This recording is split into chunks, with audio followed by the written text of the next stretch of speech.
Hey guys, biracial Tiffany here. Thank you so much, Monique and Greenlee, for making the video responses to number 35 and Gunslinger Momo. I think you did, I think it was number 33, about hair in the heat. I really liked those a lot. Today, I want to, well, first of all, I got like 3 questions, well, 3 different people asked me the same question about what do I think about a biracial person's kid that they would have with a white person. And I talked about it in Mulatto Diaries number 4, the 1-drop rule, and I think there was like 4.5 and 4.7.5 or something, but sorry, I was new at this then. And I don't even think those like first 6 videos are very good, but I will address that again. Essentially, it's a big quandary to me. I don't know what I would expect of my child with a white person or with a black person. So I've never said these words before, but we're talking about a quadroon, or a person who has a mixed parent and a black parent used to be called a griffe. I don't know how to say it, but it's Griffe, or a sambo, which I was very surprised that that would be, well, that sambo had anything to do with that. So I'll talk about that more later. But today I wanted to talk about, well, I went to an Alice Smith concert last night, and you know that I can't not talk about that. But I'm going to try to make it relate to the Mulatto Diaries. Again, I tried to sort of make it relate to race the last time I talked about how amazing Alice Smith is, in case anyone has not heard me say this before. So I've been thinking a lot, I'm talking on here, and I always feel like, again, I will acknowledge I'm always talking about black people more than white people. And I think that that's because I think white people are pretty comfortable, generally speaking, where they are in life, what their position in America is. And I think it's safe to say that, generally speaking, black people are not comfortable and shouldn't be. And I'm a little more concerned with I don't know, solving that problem, talking about that, trying to fix that so that we can deal with the white people later. But at this concert last night, I felt that things happened that gave me an opportunity to just sort of talk about white people in general. Now I'm scared to do it, but I have a special guest to help me. Melissa is here. She went to the concert and the previous 2 concerts that we were lucky enough to see Alice Smith perform live. Hi. Hello.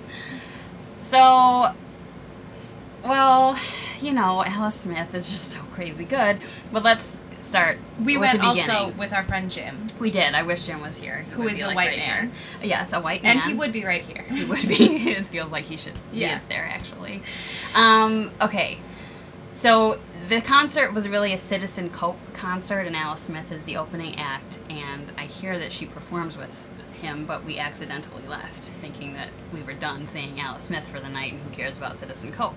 Although I've listened to some of his music. We tried to care. We did try to care, but we tried to educate ourselves so that we'd be informed concert goers and get the full price of our ticket. Yeah, well, the full price of our ticket. Like, Alice Smith had to open her mouth, and we were like, done. Okay. Exactly.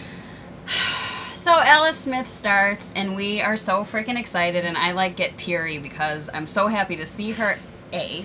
B, she's wearing, a tank top and jeans and glasses, and her hair is just, whatever. So real, because really, when she opens her mouth, who cares what she looks like? But she looked fabulous. I'm not saying she looked bad. It was just, effortless and natural and fantastic. And so I'm just so thrilled. And I'm also a little sad because I know it's going to be over in, 30 minutes. And I don't know when she's coming back.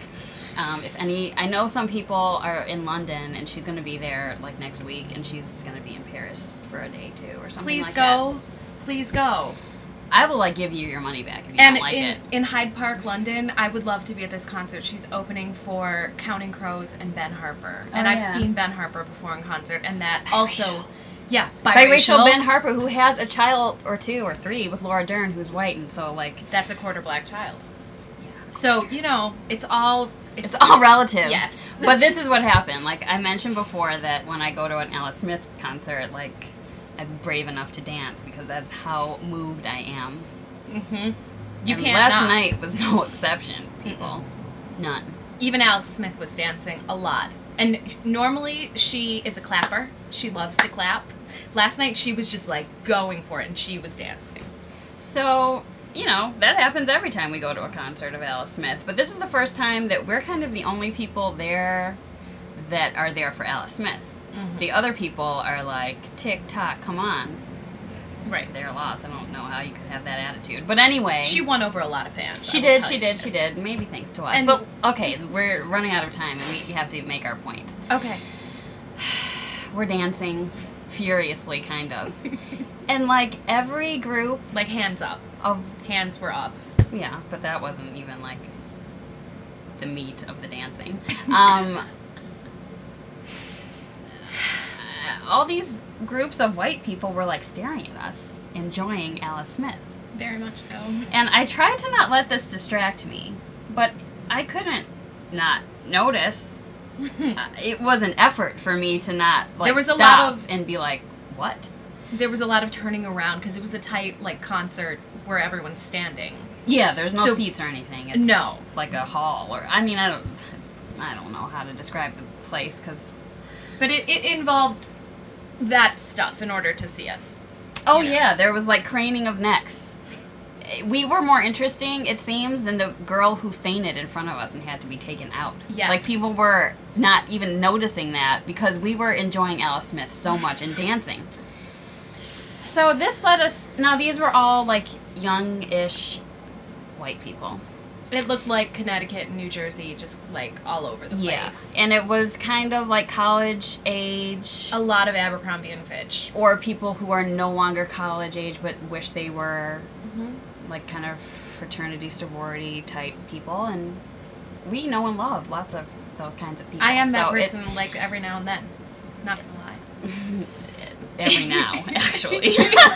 But, so we were thinking, like, what is it? You know, because Jim's with us, so we're thinking it's not a race thing. It's not that we are probably... I don't recall seeing any other people of color there, but I wasn't even thinking about that. I think that the guy right in front of us... The guy in front of us, who was there for Alice Smith, because we've seen him at other Alice Smith concerts. Not a dancer, though. We're like, what is it with these people? Why is this, like, worth watching? I don't know. So, what was the conclusion that we came to? Not a conclusion, because we don't know. We're not... We don't know, things. But in the course of our discussion about this, we were just coming around to the fact that this kind of overt display of, and just being so in the moment of enjoying this music and just passionately unabashedly, yes, lots of it was very, like, out of the element of this population of white people. Not saying that other white people do not passionately enjoy things or experience it, right? Even in the same way that we experience it. It's just that this group happened to be very, like, craning of the neck to see us experiencing this moment. And it was interesting because, I don't know, it was, like, very obvious when it's a sea of probably, I don't know, 1,000 people. Oh, easily. It was sold out. I don't know what that means. This place was 3 floors. It was huge, but it was like... Oh, this is, like, difficult to say, but the best way that I can think to say it at this moment is that there is something about the white experience that tends to be bland, generally. And it makes me think that in trying to justify to oneself a level of superiority that you may enjoy, and not like you have a superior attitude, but just like if you're at the top of the race chain and you know that like there's no reason for you to be there other than you were lucky enough to be born white, whatever that is, like maybe in trying to maintain that and justify it to yourself, like you just kind of maybe miss like a lot of things that are enjoyable, and you're inhibited by being whatever white is to yeah you. By being whatever white is to you, and that you aren't free to enjoy things so passionately and unabashedly, and you don't even like, you know, I don't understand how maybe after the first song and we were dancing and loving it so much, but like didn't they hear what Alice Smith was doing and didn't they see it? And like there was one girl who was like, you guys really like this, I like it, what's it about? She was white and she was like, you know, the opposite of reaching out, asking people. questions. So we like totally have to stop talking, and I've just broached on like the beginning of like what I think the white experience might be like why we need to do this for white people. Bye.